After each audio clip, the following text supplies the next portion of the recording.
I'd like to talk to you about DMTM, which is Diabetes Mellitus Time Management. And there's a lot to go through with a diabetic when they're in your office. So here are a few tips to get everything in and still stay on time. Number one, I always walk in, shake hands with the patient after washing my hands, wash them again, introduce myself, try to relax them. How are you feeling? Then I pivot to my computer, and I have a template for diabetes, and it auto-populates, so it'll come up with their most recent blood sugar, their hemoglobin A1C, their creatinine. I type in what was their last visit to a foot specialist or an optometrist or an ophthalmologist. So that's all prompted, and that gets in really fast. They take their shoes and socks off so I can examine their feet and not miss that. I do their blood pressure, ears, nose, and throat, listen to their heart and their lungs, check their pulses, and then ask them how they're feeling. How's it going with their diet, exercise, how's it? They're usually checking their blood sugars 4 times a day.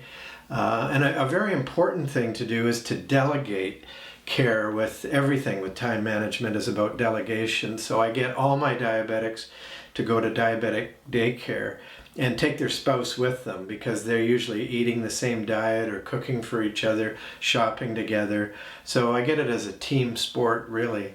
I talk to them about why are we treating diabetes. I tell them it's like maple syrup in your veins, and that'll clog up your brain or your heart or your kidneys or your eyes to give you strokes or heart attacks or blindness or kidney failure.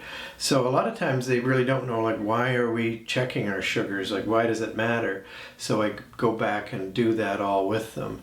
And then in my chart, I always say under assessment, good blood sugar control or poor control, and then under plan, what am I going to do about it? So if they have good control, we'll just keep on doing what we're doing. If they have poor control, then we're going to have to look at diet and exercise and adjusting their medications.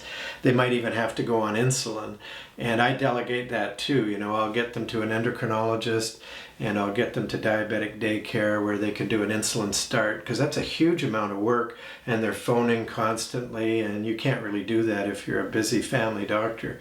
So if you do have diabetic daycare, use them. So that's how I time manage DM.